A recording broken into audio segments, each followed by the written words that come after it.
So I don't know about you, G.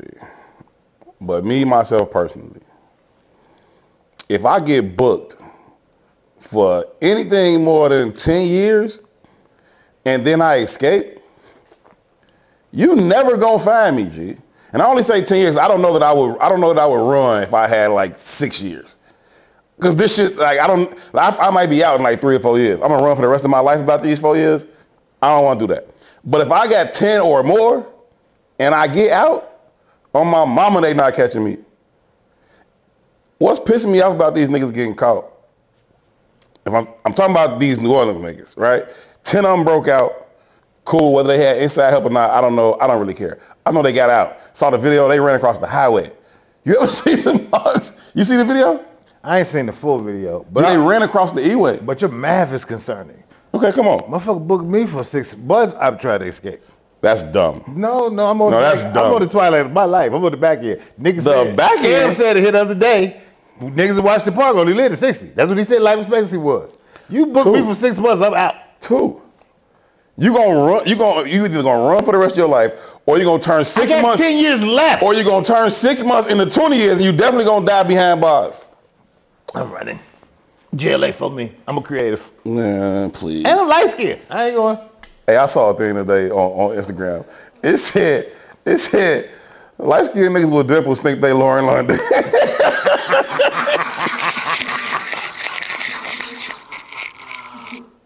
Ooh, that's good. Oh shit! I had a fight with somebody. I didn't even think about it. I went to Don had a surprise birthday party the other night. Okay. And I slid on a random hill because I'll be outside. Yeah. I was lounge hopping, nigga. You know, none of this shit. Really? I was at the 50. Let me say this, G. I feel so ashamed. I've never been to the 50 in my life. I was just about to say that. I didn't realize it until I went in there. I didn't realize it until I had never been inside the 50. I didn't realize it for real until I was kicking it with Pete, and that's his block. I'm like, I ain't never been in there. Him and all his niggas. What? You ain't never been in the 50? I didn't realize that shit till I went in there. They act like I said I never drank water or something. I didn't realize that. I've never been to 50 for real. On some Chicago shit, that is kind of shameful. But I've never been in there. Whatever. That's my first time in 50. I'm talking about the original one. Never mind the new one they put out there. It ain't even there no more. But I've been to the new one. I've never been to the one on 75th. Never been to the original joint. So I went to the one on 75th. I blame P. He gotta take me. We was in there, and Africa was in there. She was like, man, Don doing something tonight too. And mind you, I was only trying to be in the 50 for 30 minutes. Was it that V75? That's not funny. But anyway, it was at some other lounge way west. Mm-hmm. So Africa was like, man, you coming? And I was like, no. But I was like, I'm out. Fuck it. I'm going to slide. And I went over there. So shout out to Don. I don't know why I brought that up. It's something you said that made me dawn on me about why I went to Don's. I don't know. Point is, though, if it's more than 10, I'm booking. I'm getting up out of here. And you're not going to catch me. They are blowing me because they getting caught at the dumbest fucking places. Niggas getting caught at their mama crib, at their girl crib, at their brother crib, walking down the street, getting caught by the cameras, ring cameras and shit, catching you walking down. What are you doing? Are you trying to escape or not? Like, y'all did all this to get out of there, and then y'all out here being dumb. So they already rent the jail with resources. And when I say with resources, like they could use their real name before they went to jail. Mm-hmm. And they still got caught. Mm-hmm. So what do you think the motherfucker that get caught there is going to do when he can't use his name no more? I just don't think people be committed to the escape, man. You be committed to getting outside them walls, but the escape don't start till you outside the walls, G. Once you outside, that's when the real thing starts. That's when you got the feds and everybody else on you because they ashamed, they embarrassed. Bro, you got to be willing to live a life that you ain't never lived before. I'm in the alleys. I'm sleeping outside until I can get to Mexico or something. Y'all ever know somebody who really escaped from jail? Escape from jail? It ain't all that uncommon. Nah, I don't know nobody that escaped from jail. I've known niggas who really escaped from jail. Okay. Listen, one, I'm going to say this is sad to say, just about black maleness. There's a difference between running away and escaping. Niggas just be running away. They see a door open, I'm running away. No, it's I need you to escape. It's still an escape, right? You got to think how the jails are set up. Different jails are set up differently. Right, so most motherfuckers who escape is really just running away in some capacity. That's what I'm saying. Right? But what I mean is the difference between running away and escaping is like your kids run away.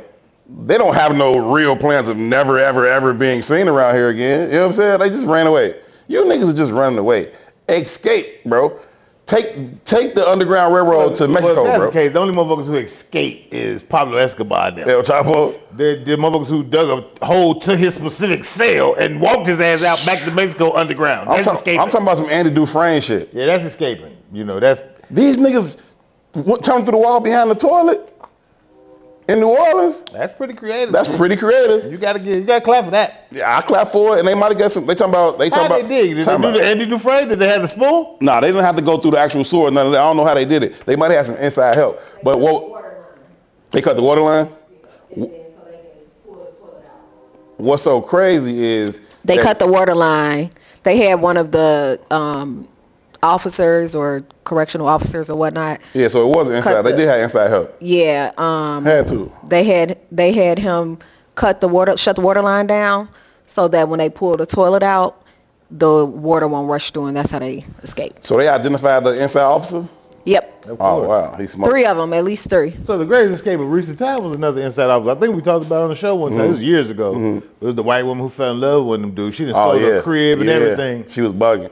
And they burnt both of their ass, shot both of them in the middle of the street. Yeah. Way to go. She was bugging. But, you know, look, man, all I'm saying, and it was what was crazy was I don't know if he's the warden or he's just the sheriff of the town or whatever, but he like, look, man, we in here understaffed, underpaid. We ain't got enough people. He sounded like he took the bribe to me. He ain't lying. He sounded like he took the dope money, what it sounded like to me. Back in the day, I will say this. New Orleans, Florida, and DC got different kind of niggas. These are facts. Just them 3 places. And I live in Chicago. People think Chicago is one of them. Oh, these are facts. New Orleans, Florida, and DC, them niggas is borderline. I don't even know what to call them. They're not even different. Humans. No, it's different. I went through New Orleans when the buildings were still up. That's just the first time I went to New Orleans. I went through the project because the buildings were still up. I just wanted to walk around. That's just something I like to do when I'm out of town, is go to the hood. And to know you. Yeah, and it was like, are these people? Like, are these fucking people? But the little hood corner store had the best shrimp po' boys ever. They also sold individual rolls of tissue, Black and Milds, but they had a little buffet thing behind the bulletproof glass of like shrimp, crawfish, but they had 5 shrimp po' boys. So every time I've gone back there, I've always gone to that store to get a shrimp po' boy. But point is, it was different. They looked crazy. We just walking through the projects. My grandfather from New Orleans, man. But the only thing I remember about my grandfather, he said, never go back. Don't never go back to. That's really the only thing I remember about my grandfather. I like New Orleans. He looked like it's one of my top 5 cities for sure. I like New Orleans. I like the people. I like the vibe, but it's definitely fucking different. Either way, them dudes just start tweaking. New Orleans, I can't necessarily say I like it. It ain't one of them places I would like a destination for me. Yeah, no, I rock with it, man. Not just on some French Quarter shit. That shit get old. And I got a gang family there that I don't know. I don't know none of them, but it's a gang I'm down there. I don't know, man. Look, I will say this though. When they first put the 10 dudes that escaped up there, they started doing like pools of who you thought was gonna be the last man standing. My dude is still in it. I just want to say that. I just want to say that. You picked the winner. Hopefully, I might have picked the right horse. I don't know. Shout out to Jermaine Donald. I'm rooting for you, bro. Do not tweak out here, bro. Do not tweak out here, man. I'm rooting for Jermaine Donald. Yeah, who you at? Do not tweak. That's a good name to choose, but he wasn't prepared. Yeah, no, Derek Groves. Oh, Derek Groves. Yeah, he was off by I'm kind of surprised he's still out here. He got a standout. He got a killer face. Like he like you call police on him even if you didn't know. That's why he got caught. Come get him. He ain't got caught yet. That's why he got caught. He's still out here. Right. That's why he ain't got caught. Look at you touch a cell phone, Merc. Oh, well, smoke. I'm never getting caught if I got the type of time these dudes was dealing with. Remember Buddy broke out the feds downtown on Harrison? On Congress, I mean? Not specifically. Is that the one who got caught on Stony Island? I don't know, but he tied the sheets together, jumped down to that garage next to the Fed building. I'm talking about broke out in Kankakee somewhere and got to Stony Island. Oh, that's decent enough, but they was going the wrong way. Y'all trying to go to Canada? Like, go that way, fool. Yeah, they got to Stony Island and got caught the dude. That's super tweak. Buddy, I'm talking about got caught at his mama crib. That's insane. I would never talk to my mama again. It just is what it is. You could make it. If you could never talk to your mom again, you could make it. Bro, I'm in the feds. You wouldn't make it 30 minutes. Two. I'm already in the feds doing 100 years. If you could never use the phone again. Shut up. If you could use the phone for 2 days, you'd be caught. But if I'm in the feds doing 100 years, they're not gonna let me call my girl, my mama, none of that. Any woman associated with you whose phone is tapped, they would catch your ass in 30 minutes. No, they wouldn't. Period. No, they wouldn't. You are the phone lovingest nigga on the planet. I would never. Hey girl, what you doing? I just escaped from jail. If I've talked to you in the past 5 years, I will never talk to you again. I'm on I-57 right now running. Because I know they tapping them phones. I know they sitting on them cribs. If I talked to you in the last 5 years, I would never talk to you again if I broke out of a 30, 50-year bid. You got to do is sit on that phone like, he'll call. You crazy? First of all, let's start here. I don't know anybody's phone number. You'll start remembering that shit. I need to talk to somebody. This is amazing. Man, shit. I'm in the eyes with the rats, headed south. It's over with. Man, what's going on with y'all, man? Appreciate y'all for tuning in to this episode of Herb and Tou. My name is Herb. That good brother's name is Tou Warner. This week we get together. We talk about issues that currently impact the black community. We certainly got some things we got to get into today. Thank y'all so very much for choosing to tune in. Please make sure you like, subscribe, and share with at least one person that you think would add value to this conversation or at least find value in this particular conversation. Again, this is Herb and Tou. It is the perfect intersection of intellect and thuggery. My name is Herb. His name is Tou. Tou, what's happening, good brother? You looking mighty cozy with the yays and slippers on? Yeah, you know, I'm actually freezing. I'm tired, though, but I'm freezing. It's cold in here. It's like we don't pay the heating bill. No, it's like Chicago doesn't know what to do with itself. Oh, it's 85, 90 for 2 days, and then it's 45, 50 for a week. What is this, bro? So, you know, as soon as that weather changed, I got on that bike. Mm-hmm. And that was Friday. Yeah, I saw you get caught in the motherfucking... It was so disrespectful. Torrential rainstorm. First of all, that whole entire ride was disrespectful. First of all, I didn't know Beyonce was here. Right? That was disrespectful. I got caught in that on Saturday. So Friday, I get on the bike because I only had I said, man, I want to take advantage of this. Let me jump on the bike. I'm going to get on it. I jump on the bike. First of all, I'm riding the lake. It's a nice day. The kids is out there from the high schools. I didn't like that either because it was 8 billion police there, and I didn't like the energy of it all. Right? And I get to 30. It's contentious already. Yeah, I get to 39 for some, whatever the interest is. And you know, when I ride through the boat dock and come up on the beach part. Okay. Right before I get back to the trail. So you right by the bar, right by all of that stuff. Yeah. So they got a little police blockade there, and I got to cut through on the bike. So I get off my bike to cut through because I don't want to go to jail or some bullshit. Right. White woman police. I was like, man, because there's so many police, I'm like, did something happen? Like if something happened, I can understand. No, right. Just one of them and her team response meetups. is like, no, they just don't know how to act. Who's they? And I was like, the fuck? I said the fuck, but I was like, all right, not today. I'm riding my bike. I'm enjoying the weather. And I kept going. But just the whole energy of that white woman. Now that I think about it, I had a bad omen of white women all day. It was a white woman omen on me. So I get to the Beyonce shit. Didn't know Beyonce was here. So that scared me because I didn't even know the concept of Cowboy Carter. You just look up and see all cowboy hats and boots and shit. Cowboy shit on black people. I was like, the fuck is this? Right? Black rodeo. And let me not say black people because that is a falsehood. There were not black people there. No, that was all. No, listen to me. Okay, I'm with you. There were black women and homosexuals. There was not a man to be seen. They was out there, Jack. And all of them it was only one outfit that was being sold for the whole day. You had to have on a cowboy hat, cowboy boots, and chaps. Yeah, it was tough. It was crazy. It was out there. It was crazy. They was out there. And it was some thickies. So I'm riding slow, watching, looking, because it was thickies. They were in there like showing off. Thickies is crazy. It was everywhere. Thickies was everywhere. I was like, Jesus Christ, your neck breaking. Some white woman was like, stop looking at them, God damn it. Fuck you, white woman. Why was she talking to you? That's what I said. Who gave you permission to speak to me? The fuck? That's insane. Yeah, so anyway, ride on. Beautiful fucking day. Yeah. See, I get, I don't know, I'd argue probably North Avenue. Then I cut through the streets. And I'm just going to come back. I get to about, I don't know, let's say I start to hit the loop. And it just got midnight all of a sudden. And I was like, this is some bullshit. So I got on glasses because I wear glasses to block the dust and shit. Right, smart. Got on a hoodie. Got on shorts though, right? So I was like, well, fuck it, let's get it. So I'm getting it. I get to about... Oh, that was the dust storm too? No, that wasn't dust storm. Dust storm was the next day. Oh, okay. I get to play probably like Roosevelt. Yeah. It's raining hard. So I put the hoodie on tight. All you can see is my glasses. Right, that's it. I'm still riding.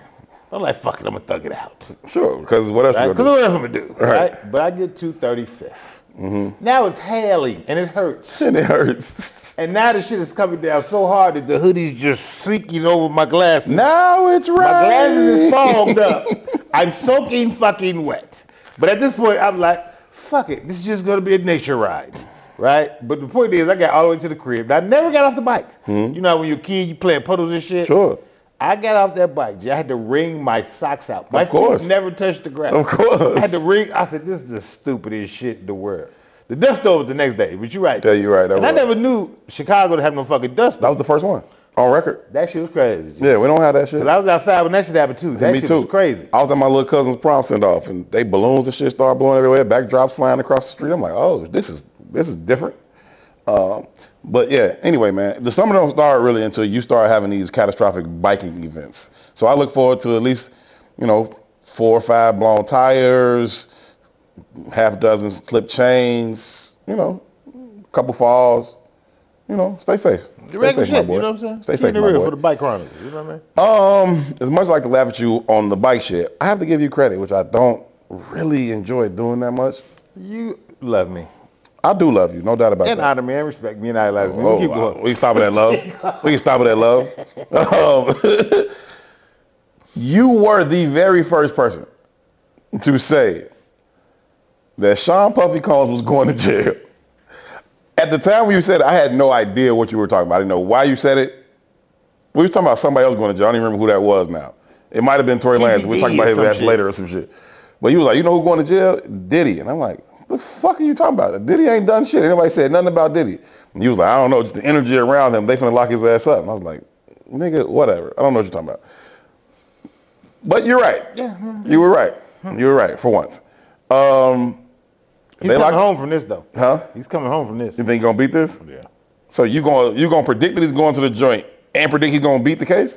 I do, but I predicted he's going to go to the joint, and I still predict he's going to go to the joint.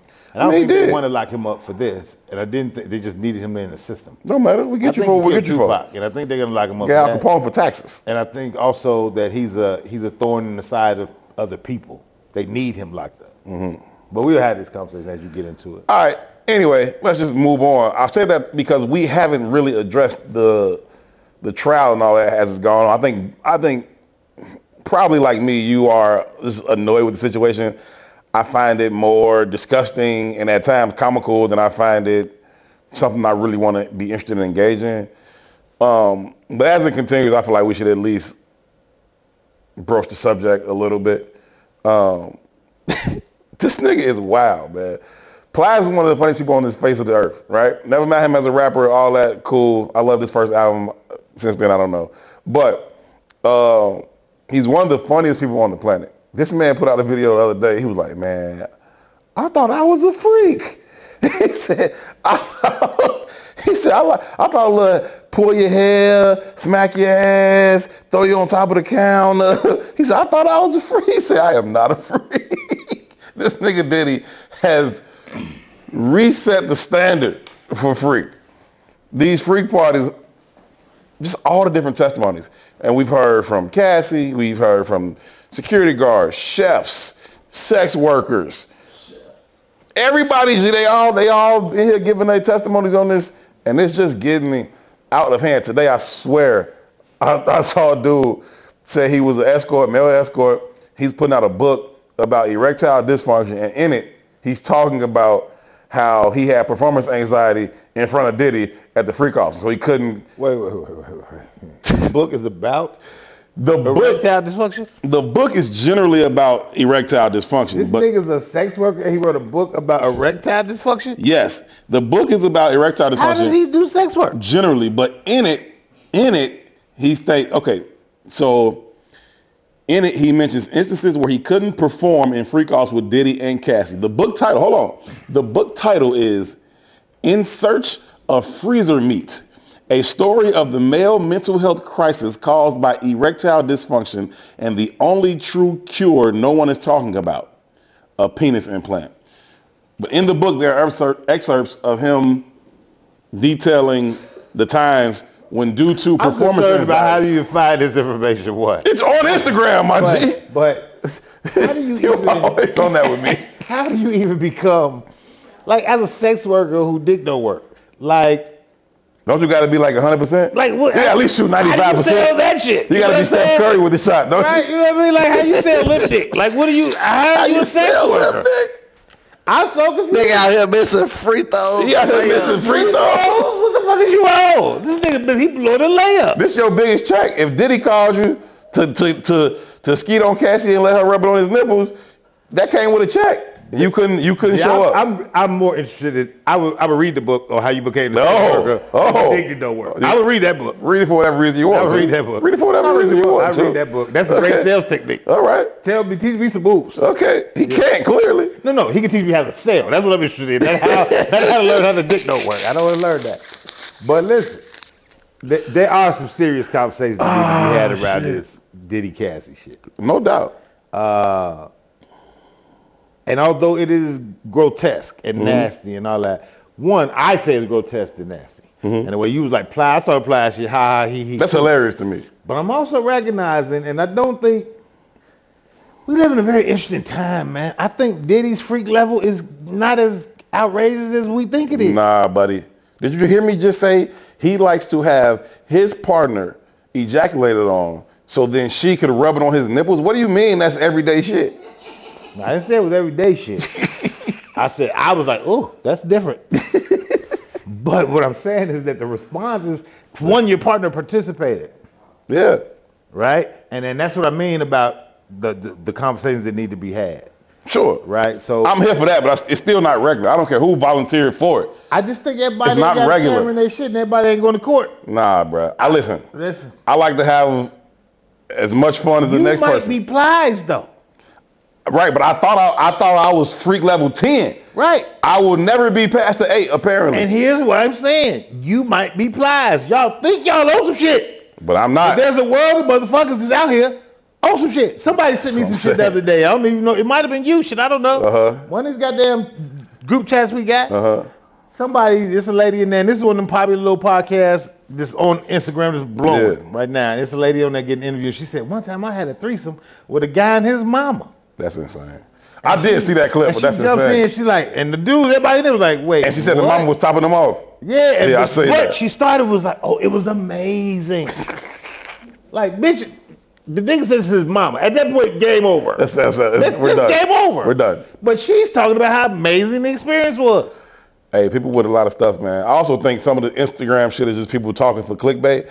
But I think all this Diddy shit is crazy. And specifically, and I know you want to get into some of the, victim volunteer stuff. But on the grown man side, like just these grown men, we can get into Cassie later or whatever. But specifically these grown men, G. How the fuck, G? Nigga, you the bodyguard. Don't tell me you scared of him. He hired you to keep him safe. And now you tell me, oh, I was scared of him, so I gave him my butt. You insane. Fuck is wrong with you? You got the other nigga who's like a chef or something, said Diddy, went after his ass in 13 different cities.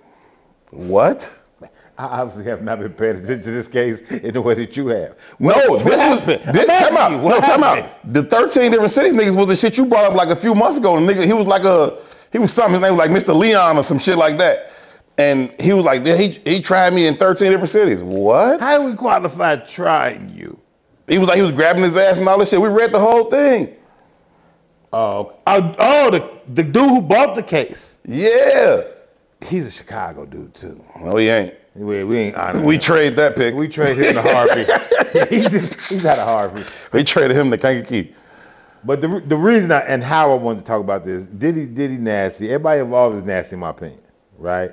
And be clear, I want to be very, very, very, very, very, very clear. I think Diddy's a piece of shit. I thought he was a piece of shit. The points you made, I said Diddy's going to arrest him a long time ago. I've always spoke loudly thinking he's a piece of shit, right? So in no way anchoring into a defense of Diddy. Diddy's a bad guy. Mm-hmm. But he's not on trial for being a bad guy. That's not illegal. That's not illegal. Necessarily. Right? It's not, right? So even in the context of R. Kelly, even in the context of OJ, like we hear these conversations over and over and over and over again, and the way the American justice system impedes in them people's lives is not through the lens of what they blame them for. Mm-hmm. That is bullshit. And that's bullshit because it opens the door for shit like racketeering and RICO cases, which means that I don't got to catch you doing shit.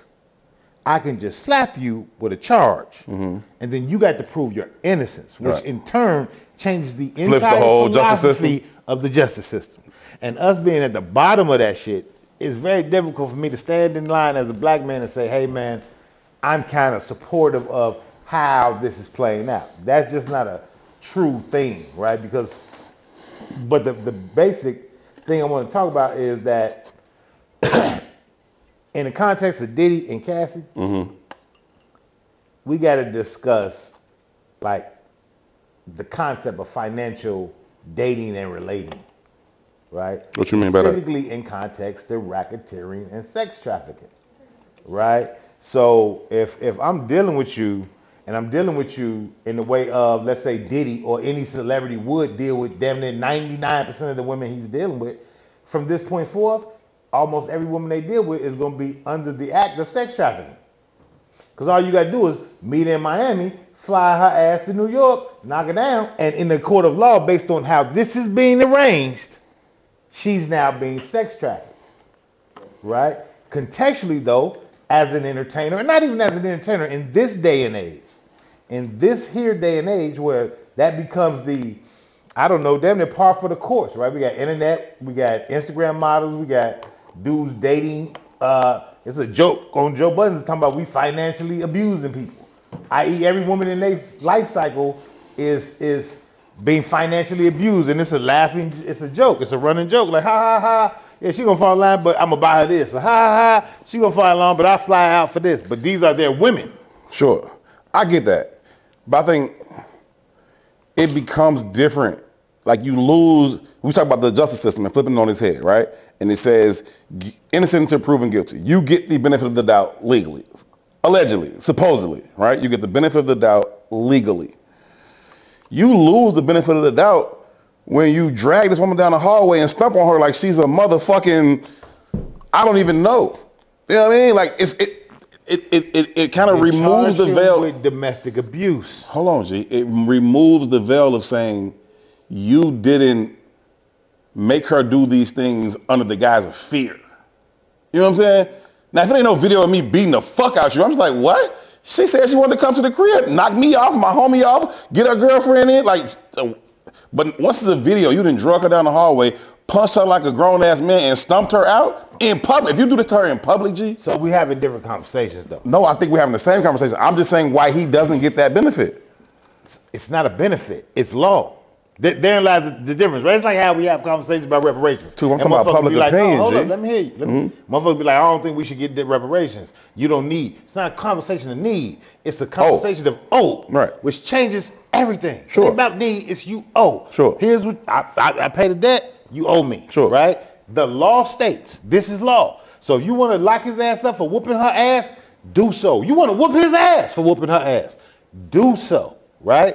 But again, context is everything. And it even plays into the Piers Morgan conversation about the use of the nigga in my mind. Okay. I think these slippery slope conversations are very, very real, right? Dude is a terrible person, right? Not denying that at all, right? But we have a culture of, and I've called it out a gazillion fucking times on here. Sure. This is a whole pimp, trick, John culture. Sure. It is a culture, and it is an aspirational culture amongst black people, specifically of the hip-hop generation.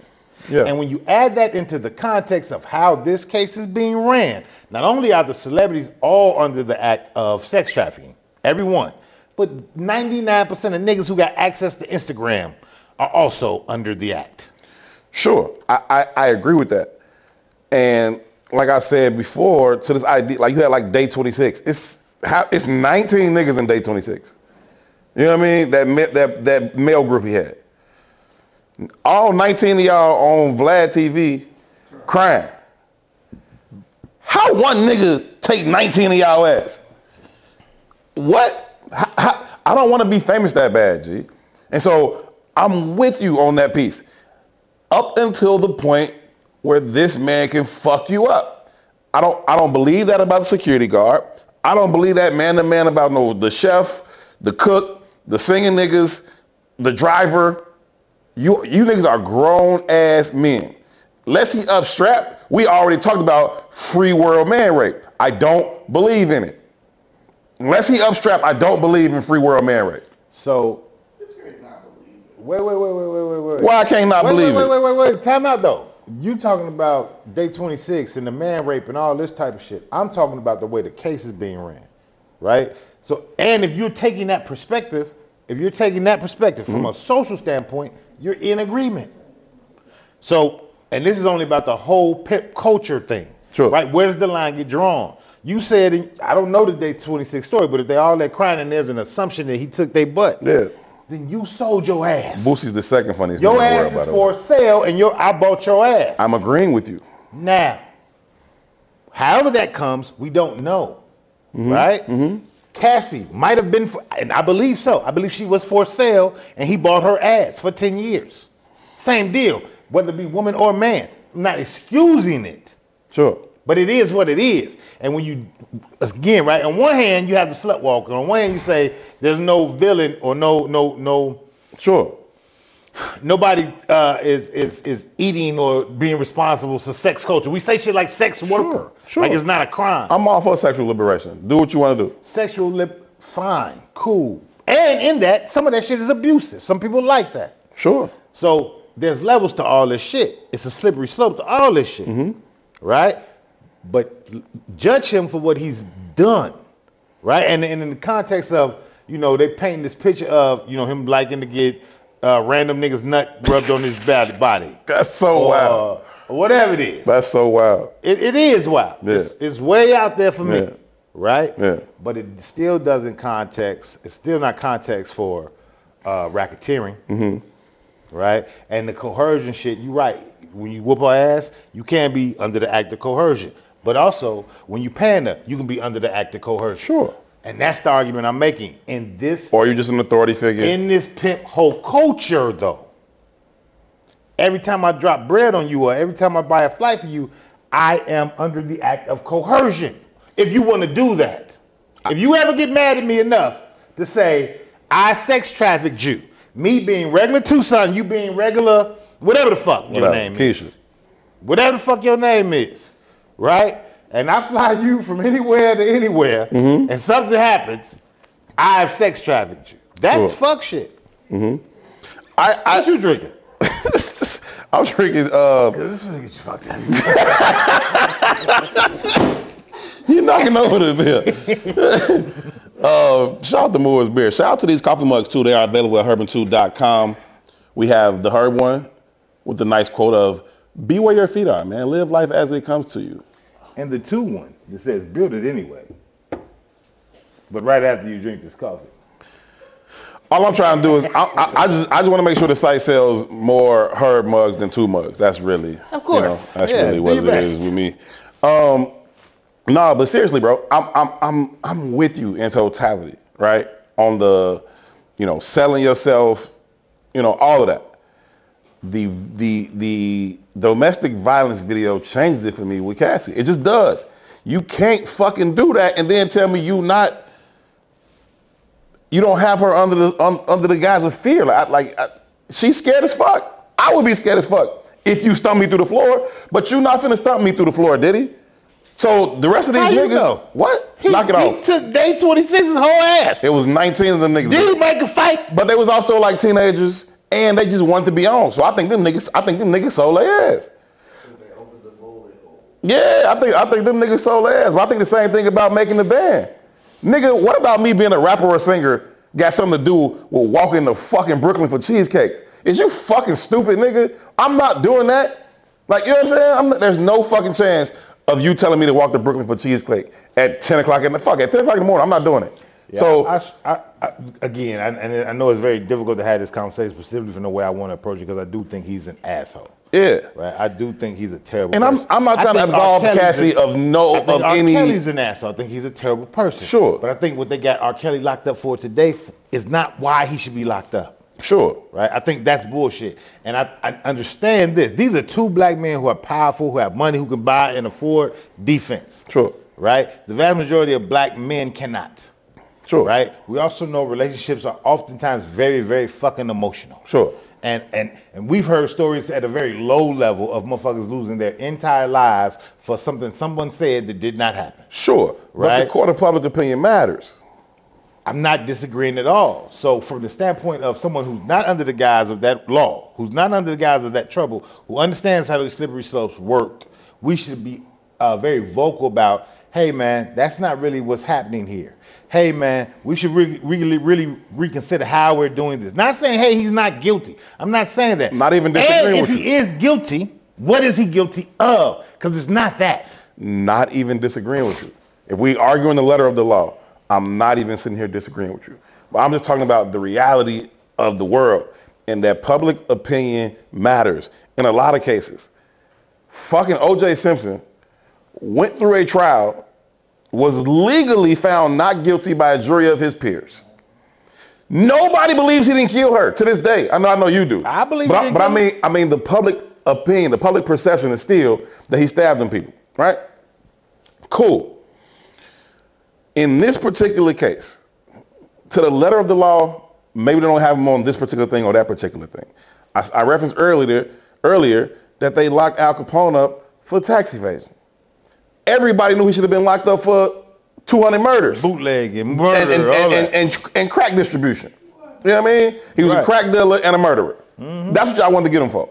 Y'all couldn't get him, so y'all came back door through the taxes. Public perception is like, that's cool because he's still a crack dealer and a murderer. So this Diddy shit, even if it's like, hey, he in his bedroom fucking consenting adults. Ain't no crime there. True, but we all saw him beat the dog shit out of this woman. And you don't get... We all saw that. Mm-hmm. But by your own admission, mm-hmm. there are levels to those sexual conquests. Sure. And some of that is part of it sometimes. Absolutely. And the world that they were in is really close to that world. Sure. If Diddy's the cuck that they say he is. Sure. That is all about abuse and power and the whole concept. Sure. Right? I'm not saying this. I'm not saying, hey, Cassie say, hey, whoop my ass. But I am saying that is a culture. There's a whole culture attached to that. All you gotta do is a quick porn search and you'll find it immediately. I'm all for a good ass smack, a good spanking session. I'm all for the nipple pinching. I'm all for some of this shit. But I don't know how kink leaks over into drag her down the hallway and stomp her in the front of the elevator. Man, I don't know the name of this shit. That shit ain't kinky. I don't know the name of this shit, but it's on every porn search engine for black women. For black women? No, I swear to God. Okay. It's white dudes. And they're physically abusing black women. They be having like dog chains on I seen them. that one. They be punching them. It's some wild, outrageous shit. Mm-hmm. Right? Mm-hmm. Not my cup of tea. No, it's weird as fuck. You know what I'm saying? Yeah. But for somebody or for some price, it's somebody's cup of tea. I'm not justifying none of it. But to say this, let's just go to the full out extreme. Sure. That was Cassie's cup of tea. Oh, Daddy, drag me down the hallway and step on my face. Yes. Let's go to the wildest extreme and say that was her cup of tea. Right? Okay. And for 10 years, she was paid. She lived a certain kind of lifestyle, and then she didn't. Sure.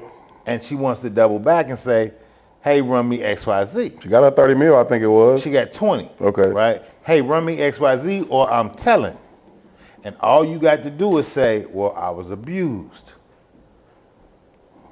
We saw it with our own eyes, you're right. Mm-hmm. But I've also seen them fucking videos that are for sale.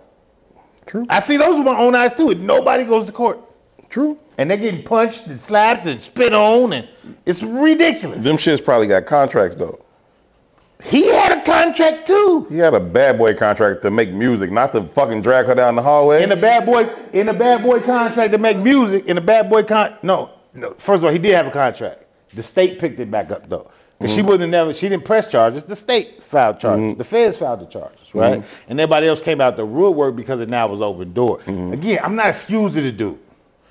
But I am saying for 10 years, and even the conversation that we having, rubbing nut on me. He liked to look at motherfuckers, and I've not followed it directly, but one of the things that was hilarious to me was the amount of baby oil. And when you start thinking about the baby oil they found, how's that not hilarious? They was like, through every scene or every metric, he had to add some more baby oil.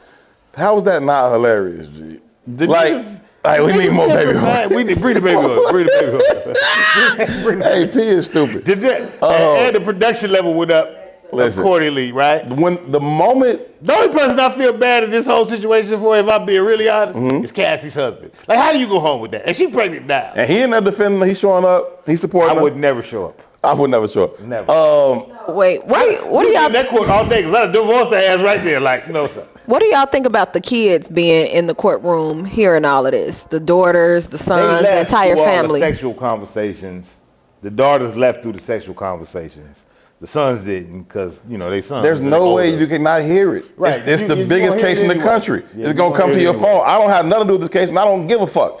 But it come to my phone 6 times a day. Yeah, and just so I'm clear, because I know how easy we run with groupthink. I'm not in support of Diddy. No, I never heard Right? that from I've you. never been in support of Diddy. I didn't hear that. Right? I'm also not the motherfucker that's like blame the woman. But if we're using these strategies, because this is not what he's on trial for, and we're using the strategies to out his sexual proclivities, then she has the right to be judged for hers too. Because that's not what the fuck he's on trial for. So you can't say we could use his and then can't justify hers because she's not on trial, but he's being charged with some shit in direct context to how he dealt with her. So her sexual activity and behaviors have to be on trial too. That's the only way you can defend that shit. I don't know. I feel you. I feel you to a large degree. Like I said, just the domestic violence video just changed it for me. If this whole thing came out of the blue without that, I would be like, wait, what? You was with that nigga for 10 years. You wanted to be on. You wanted to be the superstar singer. You wanted to be Wop the Bam. You traded that opportunity for your dignity. Live with it, shorty.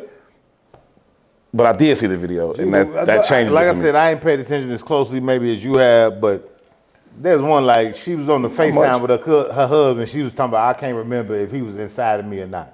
Oh no, we going straight to divorce court, shorty. Oh no, we ain't got to leave this court Through thick and thin. Yo, Hey, it's thick and thin. We out. The moment an order for 10,000 Johnson & Johnson baby oil bottles come through, you should send the feds to their address. Who the fuck ordered this 10,000 bottles of baby? Is this the world's largest massage parlor? Because what the fuck is y'all doing in here? You know how you can't go to the fucking pharmacy and order 1,000 bottles of Anything. whatever the fuck, because they're like, nigga, you got a meth lab or some shit? Like, That nigga had a plug on the Johnson. He had a direct connection to Johnson & Johnson. they should do the same thing with Johnson & Johnson baby oil. When you get you get baby oil by the tons, the feds got to show up and see. I like the glistening look. I get it. It's attractive. But You I don't full body understand moisturizer, ass I nigga. don't understand it. Full body moisturizer. Definitely a full body moisturizer. I don't even like it on the sex act. Like women like with the oil and that glycerin. I love that shit. We slipping in this motherfucker. I don't like it. I like it a lot. I like it a lot. It ain't my thing. I don't even like it on like porn. I don't like it. I don't like On it. real life. On black Real skin. life porn. I don't like that. I don't like that shit. It's just too much. It's slippery in here. Can't grip nothing. Yeah, I'm with his whole presentation shit. You know, the lights and everything. Hey, go ahead, Diddy. That sounds very normal to me.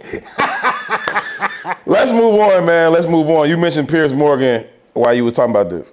Oh yeah, the newest nigga debate. So I don't know. It was a while ago at this point, maybe 2-3 weeks ago. A white woman named Shiloh Henderson, if I'm correct, Okay. was videotaped calling a 5-year-old black boy nigga on the playground, and it was under the auspices that the 5-year-old was taking something from her son or something, whatever. Yeah. This is not like national news. Said he was trying to steal something out of a purse or some wild Yeah, shit. something ridiculous. He's 5, right? Right. But she called him nigga a multitude of times. Then some Hispanic guy, I think, was filming it. And he was like, oh, you said the N-word. You ain't said the N-word. She was like, I don't give a fuck. Yeah, I said it. Nigga, he's a nigga. Right. Nigga. She was dead. Nigga. She put me in the mix, nigga. Right. She went crazy with it, right? 5-year-old nigga. 5-year-old nigga. Little black nigga. Little dirty nigga. Oh, shit. So she went crazy with it.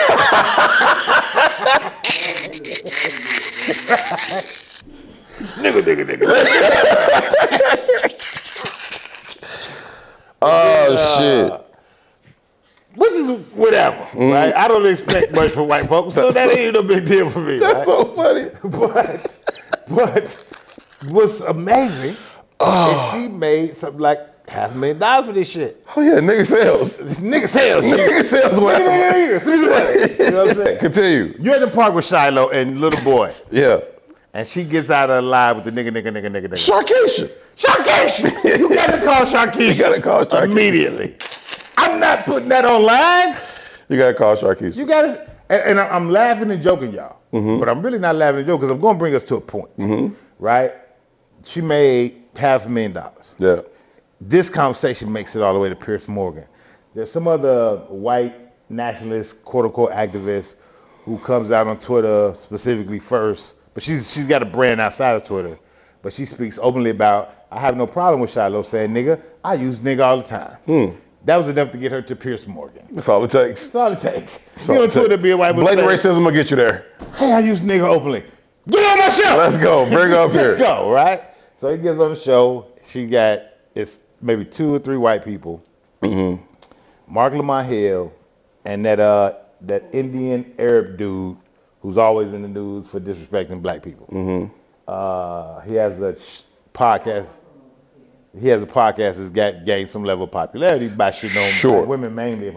I've never really watched it. Goofball, fuck that nigga. But anyway, they're all having the conversation about using the word nigga. And it's one white boy who's like, nah, that's ridiculous.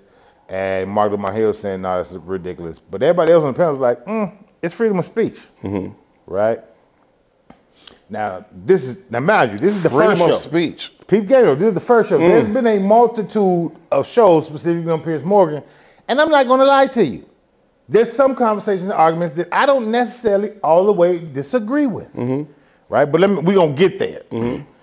What happens in this first show, though, did they begin to compare Shiloh Henderson to Carmelo Anthony, the young boy who killed the white boy at the track meet. Right? And the juxtaposition was, why should black people get to defend Carmelo Anthony and we cannot defend Shiloh Henderson? Right? Mark is the only logical person on the stage, in my opinion. His response is, we're not necessarily defending racism.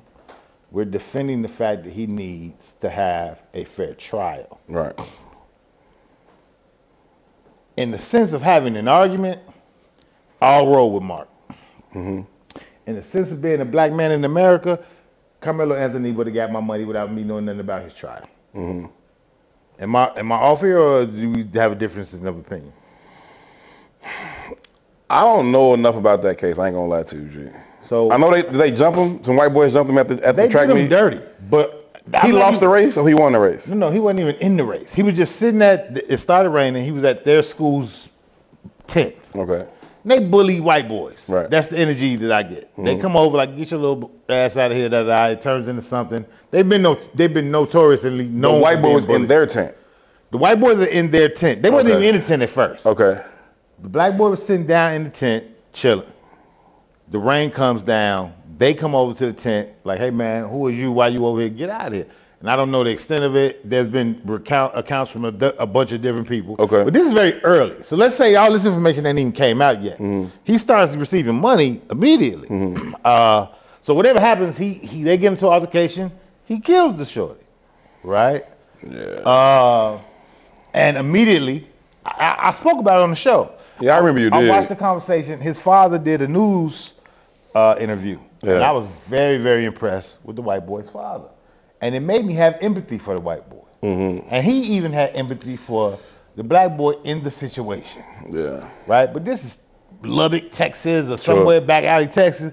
Oh, they finna hang this nigga. Yeah. Because it's just the history and culture of America.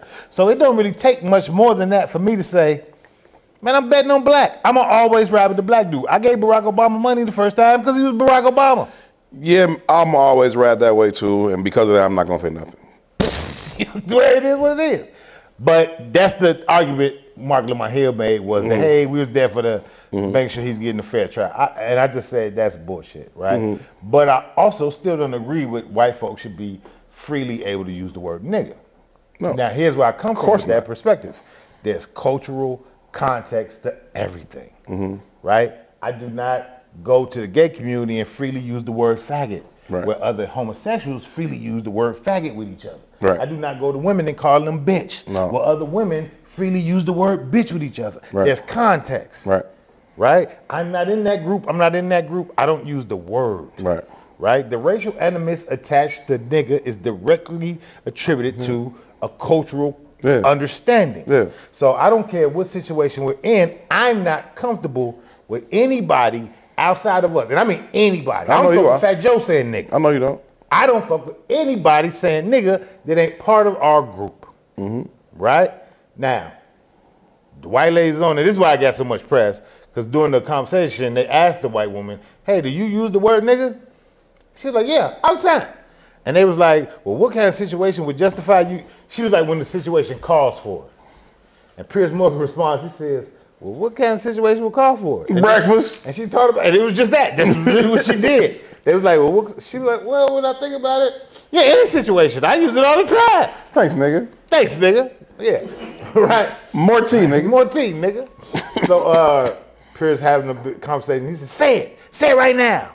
And Mark Lamont, he said, no, don't say it. Don't say it. Because I'm the only one who's going to be racially abused. Right. Time out, y'all. Nah, let us say it. Turned up on our goof ass. We're getting too sensitive. What the fuck is racially abused? Nigga getting hung from a tree is racially abused. No, that's getting hung from a tree. That's physically abused. Because of your race. What is racially verbal abuse? Nigga.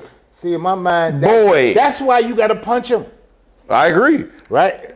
But I bring this forth to say because you abuse me, now I have to abuse you. So I bring this forth to say this though, right? A week later, they have another white guy come on. He makes a more compelling argument on the side of the white woman who used the word nigga. Mm-hmm. He was like, man, when you think about the cultural iconography of America, it's heralded by black folks. Sure. Right? And today's the scope of that culture. The word nigga flows freely in the composition of the art forms that create the culture. Mm-hmm. Right? So no matter how the word was used or in what context the word was used, white folks all cultures enjoy black culture. And to be participating in that black culture, the usage of the word nigga becomes very commonplace. Indeed, I agree. Right? And because of the hyper woke kind of culture we have, there's an argument to be made that nigga shouldn't be so offensive when it's so culturally normalized.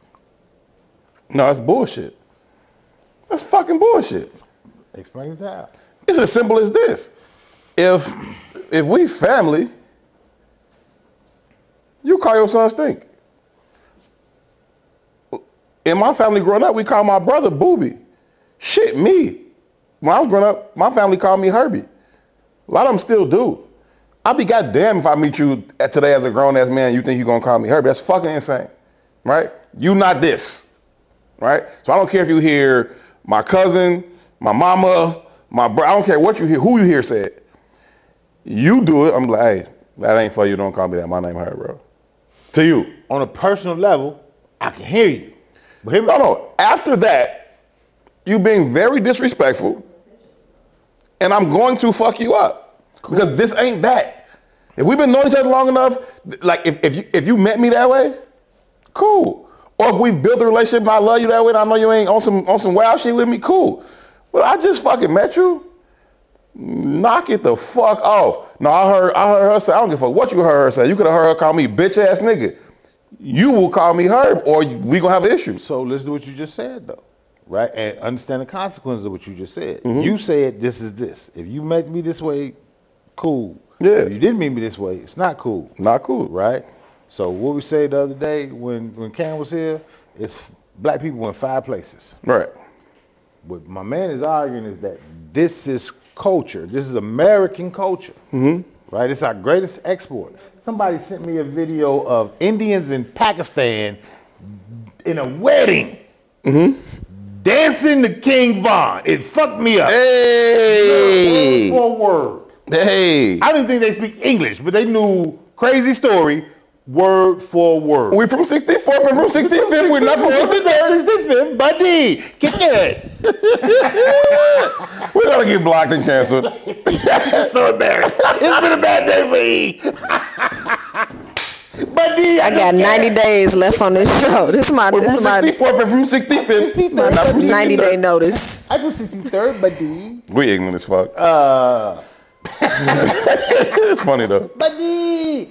But I don't know no Indian like derogatory terms. I don't know that shit unless they call them sand niggas. Hold on, I was gonna get to him. No. That's our shit. What it is, it's the Notting Way. What's the name of the place? Nottaway plantation of it all. Oh, that's right. That's what it is. It's the same way how they say, why are we turning plantations into resorts when we're not turning concentration camps into resorts? So the culture of it all is that black people are disrespected in America. So that's why saying nigga is, a part of culture or acceptable, because disrespecting black people is American culture. You could turn to a resort after we burn that motherfucker down. But the back end of that though, E, right? You said you don't celebrate the concentration camps. What happens when you disrespect a Jewish person anywhere in any space, specifically publicly? They cut your shit. They cut your water. We specifically do it to ourselves. We're not talking about white music that's using the word nigga. We had this conversation on this show. The little boy that got killed, Little Schoon. The reason we had that conversation because there's a line in that song that says, "I'm like the KKK the way I hate niggas." That's his line. No, that's his name. That's his line. He's not special. That line ain't special. That's regular. Right? There's a case study from a dude from London. He did this shit probably 15, 20 years ago. He's in the penitentiary. And the dude is beating on the table, rocking his rhymes. And after he finished rhyming, the dude doing the case study said, "Hey, man, I heard you use the word nigga XYZ time." He was like, "Man, doesn't that seem oppressive and self-hating? Why would you use the word hunky?" And the black boy says, "Well, that would be racist." Context is everything. So to the point of what the language that the white man is using, and even to the point you made, if I meet you like this, Right. and this is just the cultural epithet of meeting me, because south of I-80 or different word. Iowa or Utah they don't know us. No. Even the black people there don't know us. Right? So the context is full out different. Yeah. Right? I've been in rooms with black people who rock with white people who allow those white people to use the word nigga around them. So when I was a football coach, and to this day, he's one of my favorite kids, like a little brother to me. One of my favorite kids. Shout out to Travis. But he white though, right? But he all his friends black. He grew up, all black friends and shit for the most part. And so when I started coaching them, you be around the kids, you start hearing them talking shit. And he niggered about something. I don't know what it was about. But it wasn't like angry. It was just talking. Cultural. I said, "Hey, Trav, come here, bro." I said, "You can't say nigga. You can't call nobody nigga. You can't." We got such a great relationship. And he was like, "Man, coach, what's up, bro?" And I'm like, "You can't do that, bro. Like, you white. You don't have this shared experience. You don't have, like, it don't cut no way for you. You know what I mean?" I'm like, "I know this all your friends. I know y'all grew up together. That's all cool. That's all cool. I got nothing but love for you." He walked like us. He dressed like his hat, his jeans, his shoes. His son's mother is black. Like, he as in as far as he could be in without being in. But I had to tell him, like, "Bro, no. And because of our relationship, he understood and, stop doing that. But you just understand where you at with it, and you just move a certain way, man. But I don't know, man. I'm not arguing right or wrong, because it's a case-by-case basis. And that's kind of the fucking point I'm making, right? The fact that we have an entire black populace of the same group of motherfuckers that fight for Fat Joe's right to say nigga. Sure. I think Get it's mad at Shiloh Henderson for saying nigga. You can't have it both ways. In the same the point I'm making is how ignorant this shit is, right? In the same Piers Morgan interview, they have some new rapper nigga who's known, I just don't know him. right. And he legitimately tries to make the argument of the A versus the ER on Piers Morgan show. But again, right, A versus ER. That's ours. Fat Joe can say it. Just use the context clues. That's ours. Fat Joe can say it.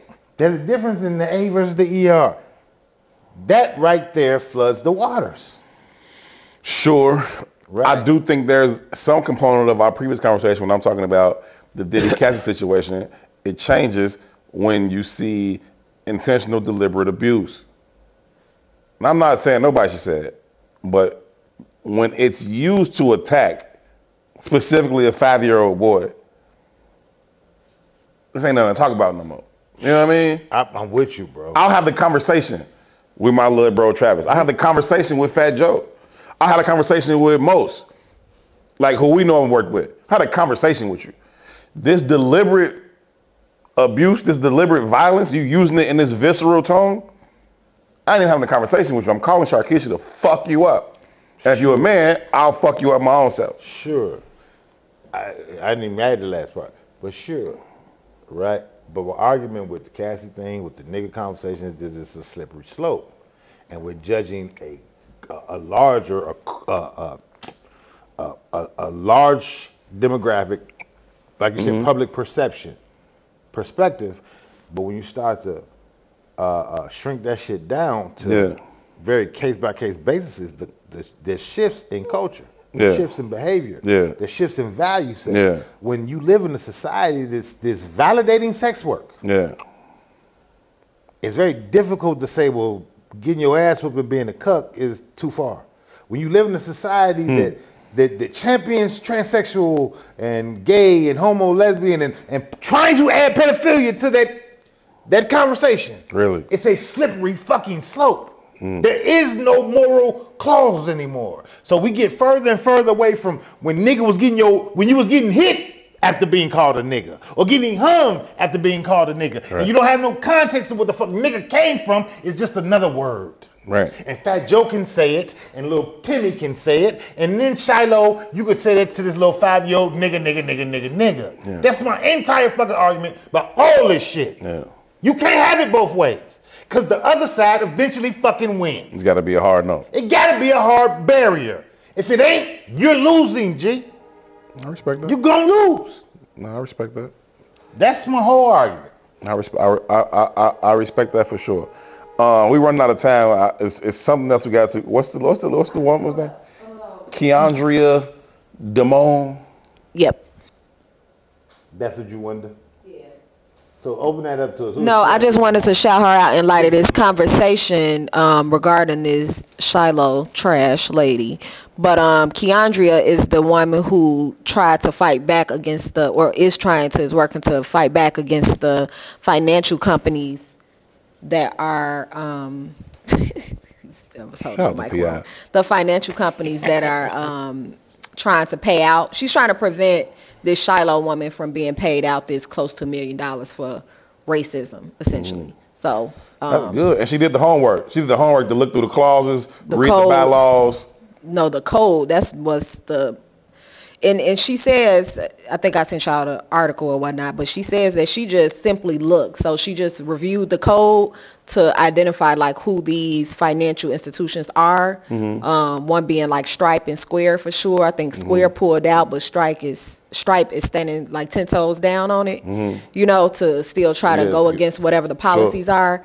Because a lot of the companies were trying to lie and say they weren't a part of it, trying to say that had nothing to do with it or whatever the case may be. But she was able to like read through the code. So black women in tech. Absolutely, man. So let me add some nuance when you bring that to black women showing up. Shout out to Kiandria Demone.